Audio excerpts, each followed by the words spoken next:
The night air carried a mix of warm asphalt and the last whispers of summer as Emily stepped out of her car, grabbing her bag.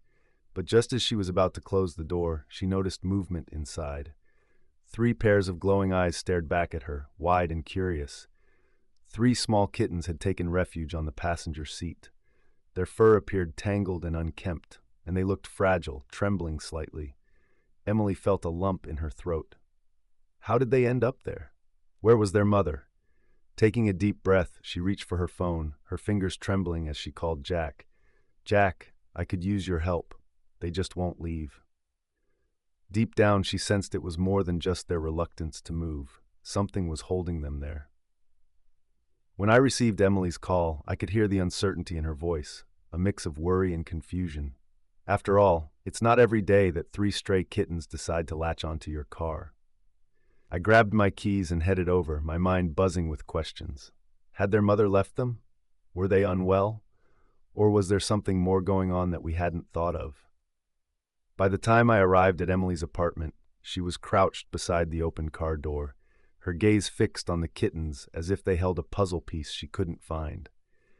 One of the kittens, Milo, was the boldest, perched confidently on the seat with his tail flicking like he owned the place. Luna was pressed into a corner, her ears twitching at every sound, poised to flee yet unwilling to budge. The smallest one, Theo, lay curled up between them, his breath shallow and delicate, as if the weight of the world rested upon his tiny frame. "They won't leave," Emily whispered as I approached. "I tried to pick them up, but they just squirmed back inside. It's like they're waiting for something." I knelt down to observe them closely. They didn't seem just frightened. It was as if something tethered them to that spot, as if the car had become their safe haven. As I reached out, Milo let out a sharp meow, almost as a warning. That's when I spotted something, a series of tiny claw marks on the dashboard and a faint, unsettling smell that hinted at something troubling. It was clear that something had occurred in the car, and we were about to uncover what that was. I shared a glance with Emily, then reached out again, this time more cautiously. Milo tensed, but instead of swatting at me, he seemed to shiver, his eyes darting between the dashboard and me. There was a sense of purpose in their behavior. They weren't merely hiding, they were protecting something. Turning to Emily, I asked, "Are you sure this is just your car?" "Did you borrow it from someone?" she asked, frowning. "No," she replied. "My dad used it a few months ago, but it's been mine since I moved here." I ran my hand over the seat, searching for anything unusual. That same faint scent lingered, musky and wild. It wasn't just the kittens, there was something older woven into the fabric. Suddenly, a soft cry broke through. It wasn't one of the three kittens. It came from deeper in the car. Emily and I froze, eyes wide. Theo perked up, struggling to stand. Luna meowed softly, urgency in her tone. Milo turned to the dashboard, staring at something hidden. I felt a tightening in my chest. I followed their gaze to a narrow gap beneath the glove compartment. It was barely big enough for a newborn. Reaching out, my heart raced. My fingers brushed against something warm and alive. "Jack," Emily whispered, her voice a mere breath. I inhaled deeply and gently pulled back. In my palm lay a tiny, barely moving kitten. Its fur was cold, and its breathing came in weak, uneven gasps. It had been hidden there, forgotten and alone. Until that moment. The small creature in my hand hardly moved, its fragile little body a testament to survival. I couldn't help but wonder how long it had been trapped, and how it had managed to last this long. "Oh my God," Emily gasped, covering her mouth. "It was in the car this whole time?" The three kittens shifted closer, their small bodies pressing against my arm as if they were urging me to act. They hadn't just been hiding, they had been waiting for us to find their sibling. I cradled the frail kitten in my hands, feeling the chill seep through its thin fur. "We need to warm it up, now." Emily quickly climbed inside and returned with a towel. I gently wrapped the kitten, rubbing its body to help bring back some warmth. It let out a faint, raspy mew, a small sign that it was still fighting. Just then, Daniel's truck rolled up the driveway. As he hopped out, confusion quickly shifted to concern when he saw my expression. "What happened?" he asked. I exhaled sharply.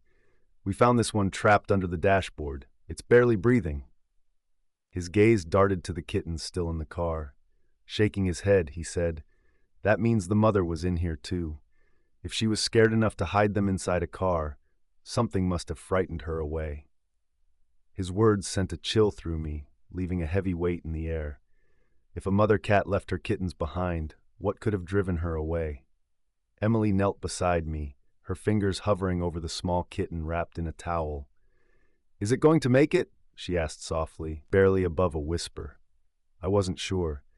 The kitten's breath sounded weak and its body felt cold, but I didn't want to voice my worries. "We need to warm it up and give it some fluids. It could have a chance." Daniel ran his hand through his hair, a worried look on his face. "This doesn't feel right. A mother cat wouldn't just leave her kittens like this." He glanced around the parking lot, searching the shadows. Something must have happened here. Emily bit her lip and looked back toward the car. "Do you think she's still close by? Maybe she's hurt?" I stood up, adjusting my hold on the kitten. "That's possible. If she is alive, she might be too scared to come back or unable to." The weight of that thought hung in the air. From inside the car, Milo let out a soft meow, his little head peeking over the console. The other two kittens stayed close together, as if they were waiting for something. They didn't want to leave. They didn't feel safe. Daniel sighed. "We should check the area. If she's around, we might be able to bring them back together. If not..." He trailed off, but we all understood the unspoken truth. Emily straightened up. "Then we do whatever it takes to keep them alive." I agreed. "Let's find out what really happened." We began our search right away. Emily went to the front of the complex, looking under parked cars and checking the bushes. Daniel moved toward the alley, shining his flashlight over dumpsters and old fences. I stayed near the car, watching the kittens for any signs that might tell me we were close to finding their mother. Milo, Luna, and Theo huddled on the seat, their ears twitching at the sounds of the city, but they weren't focused on the alley or the sidewalk. Their eyes were fixed on something else, the dark space beneath Emily's car. A chill ran down my spine. "Daniel, over here." He hurried back, and I knelt down, lowering the flashlight. When the beam cut through the shadows, it illuminated something that made my heart skip a beat. Fur, matted and barely moving. A mother cat. She was wedged against the undercarriage, her body limp, one paw stretched out as if she had tried to reach her kittens before collapsing.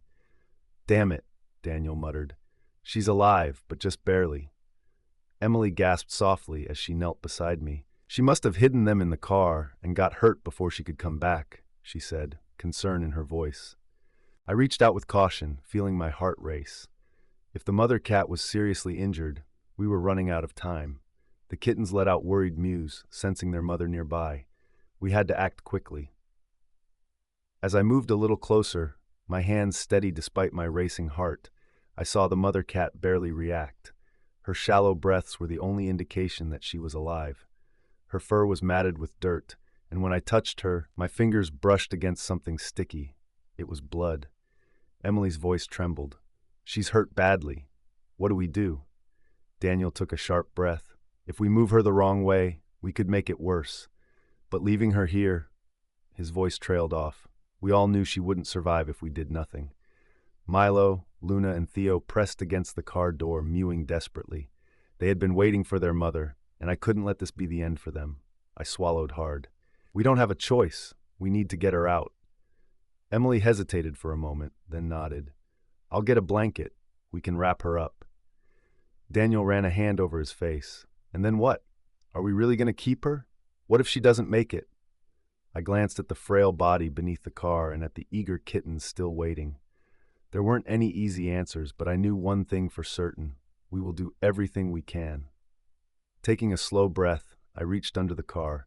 I carefully slipped my arms around the mother cat's fragile form. She barely moved, her weight frighteningly light. Her fur was damp and sticky, but I didn't stop to examine the wound. We needed to get her out first. Emily returned with a blanket, spreading it on the ground as I gently lifted the cat. Her ribs felt sharp beneath my fingers, her body limp, except for a slight twitch of her tail. As soon as I laid her down, Milo, Luna, and Theo scrambled from the car. They pressed against their mother, their tiny paws quiet but urgent. She didn't respond, yet they snuggled up to her, seeking warmth and reassurance. Daniel let out a sharp breath. "She needs a vet, now." Emily nodded but paused. But what if she doesn't make it? What happens to them? I clenched my jaw and replied, "We'll figure that out later. Right now, she's still breathing, and that's what matters most." Daniel grabbed his keys. "I'll call ahead. There's an emergency clinic a few miles from here." As we carefully placed the blanket-wrapped cat into the car, a sudden gust of wind swept through the parking lot. The streetlights flickered, and I noticed for the first time how quiet everything had become. It felt strange, almost unsettling. Was this truly just an accident, or was there something else we were missing? Emily drove quickly but cautiously, her grip on the wheel firm. The emergency vet clinic was only a short drive away, yet every second seemed to stretch out longer than it should. In the back seat, I held the mother cat, feeling her shallow breaths against my palms. Milo, Luna, and Theo were in a small carrier Emily had hastily grabbed from her apartment. They had stopped meowing, silently staring through the bars with worried expressions. Up front, Daniel was already on the phone with the clinic. "Yes, she's in rough shape. Possible internal injuries, maybe some blood loss. We'll be there in about 5 minutes." He listened for a moment before nodding and saying, "Thanks, we'll be there shortly." Emily caught my eye in the rearview mirror and asked, "They'll help her, right?" I hesitated, looking down at the fragile cat in my lap. "They'll do their best." As soon as we arrived at the clinic, the staff emerged with a stretcher. I gently handed the mother cat over to them, watching as they rushed her inside. The kittens let out soft, confused calls, pressing against the carrier door as if they could will themselves to follow her. Emily leaned against the car and sighed. "I can't believe they were stuck in my car all this time. If I hadn't noticed them—" Daniel shook his head. "They wouldn't have survived in there." That was a truth neither of us wanted to voice. We had gotten to them just in time, but it left us pondering. Why had their mother chosen to hide them in the car? Inside the clinic, time seemed to drag. The mother cat had been rushed to the back, leaving us alone in the waiting room with little to keep our minds busy. The only noise came from the tiny claws softly scratching against the carrier door. Milo, Luna, and Theo huddled together, their wide eyes fixed on where their mother had disappeared. They seemed anxious, but more than that, they were hopeful, waiting for her to return, unaware of the uncertainty hanging in the air. Emily sat next to me, her arms wrapped tightly around herself. "She has to pull through," she murmured, more to herself than anyone else. "They've been waiting for her all this time." Her voice trembled, filled with emotion, and I realized she was right. Those kittens hadn't left that car because they thought their mother would return. Now, their future depended on whether she made it through the night. Daniel came back from the front desk, his hand rubbing his face in frustration. "They're stabilizing her, but it's serious. She's lost a lot of blood, is dehydrated, and exhausted. She must have been out there for days before we found her. They'll do everything possible, but—" He paused, and we all understood the unspoken concern hanging in the air. Emily swallowed hard, her eyes downcast. "What if she doesn't pull through?" Silence filled the room. If she didn't survive, those kittens would be left alone. We could care for them, feed them, keep them warm, but that wouldn't replace their mother. They were too young to grasp the reality that she might not come back. Suddenly, Milo let out a sharp, urgent cry, startling us all. This wasn't just any meow. It was a desperate call, as if he was trying to reach out to her. We froze, the room going quiet. Then, from somewhere beyond the doors leading to the treatment area, we heard a faint, broken cry in response. Emily gasped, covering her mouth, a spark of hope lighting in her eyes. Daniel looked at me, and for the first time that night, I saw a hint of optimism on his face. The mother cat was still holding on. But the real question remained. Did she have enough strength to keep fighting? For a moment, we were all still, barely breathing as the mother cat's feeble cry faded away. The kittens perked up, pressing against the bars of their carrier, ears twitching towards their mother's voice. It was the first glimmer of hope we'd had all night, yet the harsh reality remained. We still didn't know if she would survive. Emily turned to me, her face tense. "What happens if she does pull through? What will we do with them?" She pointed at the carrier, where Milo, Luna, and Theo were still alert. "They can't go back outside, not after everything they've endured." Daniel sighed and leaned back in his chair thoughtfully. If she survives, we'll see if she's able to care for them again. If she doesn't, he shook his head, trailing off. In any case, we have 3 kittens who need homes. I noticed the small faces looking up at us, completely unaware of the difficult choice we had to make. None of us expected this situation. Emily hadn't anticipated discovering kittens in her car, Daniel hadn't planned on a late-night rescue, and I certainly hadn't meant to feel such a sense of responsibility for them. But the moment I saw those little ones waiting inside the car, not willing to leave because they were hoping for their mother's return, something inside me changed. "We can't separate them," I finally said, breaking the silence. "Not yet. They need each other. If their mother is okay, we'll make sure she can take care of them. If she isn't," I took a deep breath, pushing my hair back, "then we'll do whatever it takes to keep them safe." Emily nodded slowly, as if absorbing the weight of what we faced. "So we foster them?" Daniel scoffed. "That's what everyone says before they end up keeping them." I didn't respond. Maybe he was right. Deep down, I already sensed that walking away from them was simply not an option. Time seemed to stretch on, each minute heavy with worry. The clinic was mostly quiet, except for the soft murmur of voices from the front desk. To us, however, it felt oddly stifling. The kittens were curled up in their carrier, but now and then Milo let out a soft chirp, as if calling for his mother. Emily sat with her knees pulled to her chest, idly clutching her jeans. "I hate this part," she whispered, "just sitting here and not knowing." Daniel leaned back, rubbing his face. "It never gets easier." He had a point. Rescue work often involved these unbearable waits, where all you could do was hold on to hope. Yet, this time felt different. Maybe it was how the kittens stubbornly remained in the car, their unwavering belief that their mother would return. Maybe it was Emily finding them, as if fate had a hand in this. Or perhaps it was the way they looked at me, as if I held all the answers when, in truth, I had no idea what would happen next. When the door to the treatment room finally opened, we all straightened up. A vet tech emerged, holding a clipboard with an unreadable expression. For a brief moment, my heart stopped. "She's stable," the tech said, and just as I began to feel relief, she added, "But there's something you need to know." In an instant, the sense of hope that had begun to grow vanished. I shared a glance with Emily and then with Daniel. "What's going on?" I asked, trying to keep my voice steady. The vet tech paused before responding. "We did a quick scan. She has a microchip." Suddenly, the room felt heavier. The mother cat wasn't just another stray. She had an owner somewhere. For a moment, silence enveloped us. The reality of her being owned changed everything. I hadn't even considered that this cat might belong to someone. She had seemed like any other street cat, thin and vulnerable.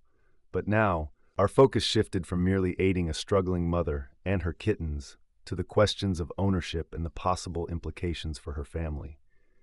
Emily broke the stillness first. "So, she has a home?" Her voice carried a mix of hope and hesitation. The tech took a moment before speaking. "We don't know for sure. The chip is registered, but being registered doesn't guarantee that someone is still searching. Sometimes animals go missing for years, and by the time they're found, their owners have moved on. There are also cases where people abandon their pets, even if they have a chip." Daniel let out a frustrated sigh and rubbed his temple. "So we just wait again?" The tech nodded slowly. "We've reached out to the owner. If they reply, we'll keep you posted. For now, she needs rest. You can check on her in the morning." As we left the clinic, the night seemed colder, the air thick with unease. The streetlights flickered above, casting long shadows on the pavement. The city felt distant, almost muted by the weight of the news we had just received. We weren't prepared for this twist. Earlier, our mission was straightforward: save the mother cat, ensure her kittens thrived. Now, a new layer of uncertainty unfolded before us. Emily wrapped her arms around herself, gazing at the ground. What if the owner wants her back? I hesitated before responding. Just hours ago, we had been strangers to these cats. Now, the idea of giving them to someone who might not have cared enough to keep looking felt unsettling. Daniel noticed my reaction and shook his head. "You're forming a bond already." Perhaps I was. But as I looked at the kittens curled up together in their carrier, I realized I wasn't alone in my feelings. They had already found their family with us. The only question now was whether we would have to separate them. Sleep was elusive. Every time I tried to drift off, I imagined 3 tiny kittens nestled on Emily's car seat, waiting for their mother. I kept picturing her, lifeless, under the car, her paw stretched out as if she had tried desperately to reach them before it was too late. I could still hear Milo's voice in the clinic, filled with longing as he called out, and the way his mother had responded, soft yet determined. That instinct to hold on lingered in my mind. I found myself pacing the floor long before dawn. I checked my phone repeatedly, hoping for any news. The uncertainty was heavier than ever. We had done everything possible, rescued the kittens, kept them safe, brought them to the clinic. Yet now the final decision wasn't up to us. A stranger we had never met was in charge of their fate. Finally, Daniel's message arrived just after sunrise. Heading to the clinic, no news yet. Without thinking, I grabbed my keys and headed out the door. When I arrived, Emily was already there, sitting in one of the plastic waiting room chairs, cradling a cup of coffee that had long gone cold. The dark circles under her eyes showed that she hadn't slept either. She looked up as soon as I walked in. "What's the news?" I shook my head. Nothing. The room felt colder than it had the night before. The faint smell of antiseptic mixed with coffee did little to ease the tension in my chest. We weren't just waiting for a medical update. We were waiting to see if all our efforts had been in vain. Then, the vet tech from last night appeared at the doorway. Her expression was unreadable, and she held her clipboard tightly against her chest. My stomach knotted. "The owner responded," she said, her tone neutral. "He's coming in today." Her words hit me hard. I swallowed, but it didn't ease the pressure in my chest. The mother cat had a home, or at least she used to. Emily straightened up, gripping her coffee cup tighter. "Did he say anything? Does he still want her?" The tech paused before responding. He seemed surprised like he didn't even know she was missing. She glanced toward the back room where the cats were resting. "She's doing better, though. Still weak, but she's more responsive. The kittens have been calmer, knowing she's close." I nodded, but my mind was racing. It was surprising. This was not how I expected someone to react after searching for a beloved pet, someone who spent countless sleepless nights worrying about her safety. Instead, this felt like the indifference of someone who hadn't even realized she was missing. My jaw tightened. "What happens now?" The veterinary technician sighed. "Now we wait. We'll see if this man is genuinely here to bring her home, or if he gave up on her a long time ago." The waiting room seemed colder, the atmosphere heavy with unspoken feelings.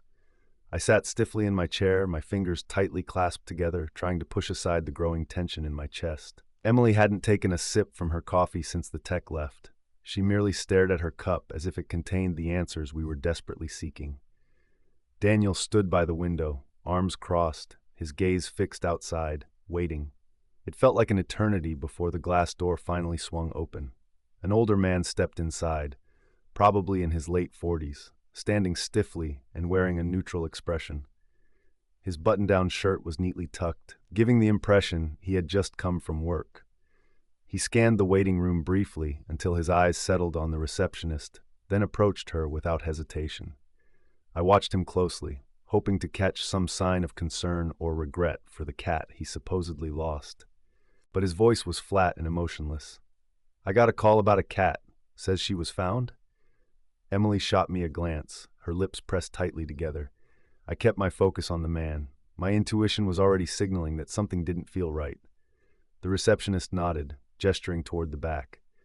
"She's in recovery. The vet will be out shortly to speak with you." The man barely reacted. He sighed and adjusted the watch on his wrist. "Right, I guess I should take care of that." He didn't inquire about her well-being or if she had sustained any injuries. My stomach churned. This man didn't seem like someone who had lost a treasured pet.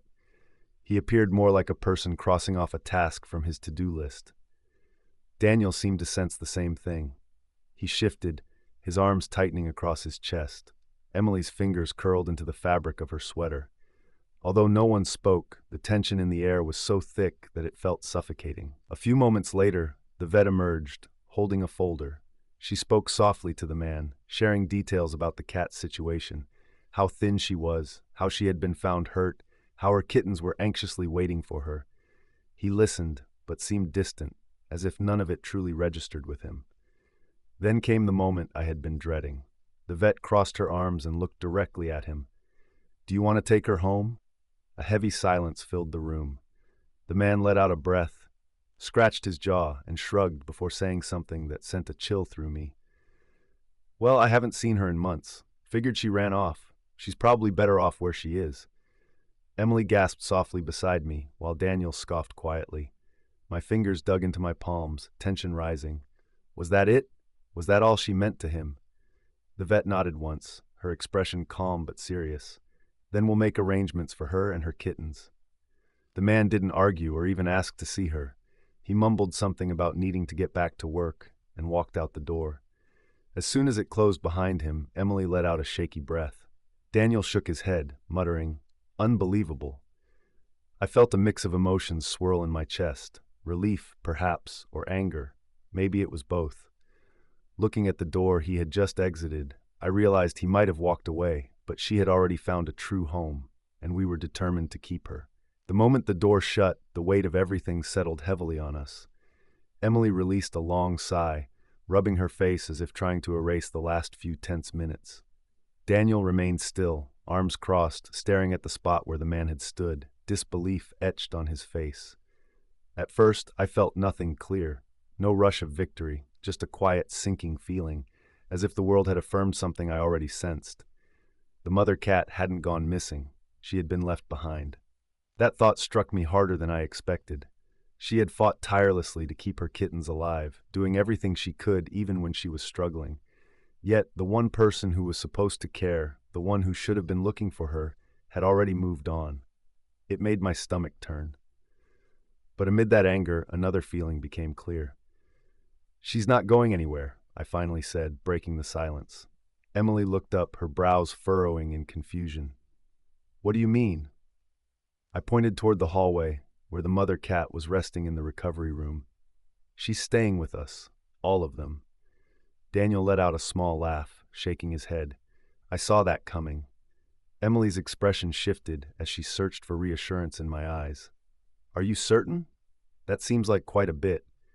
Without a moment's thought, I replied, "They don't have anywhere else to go, not after everything they've been through." We walked together back to the recovery room, where the mother cat was nestled in a soft blanket.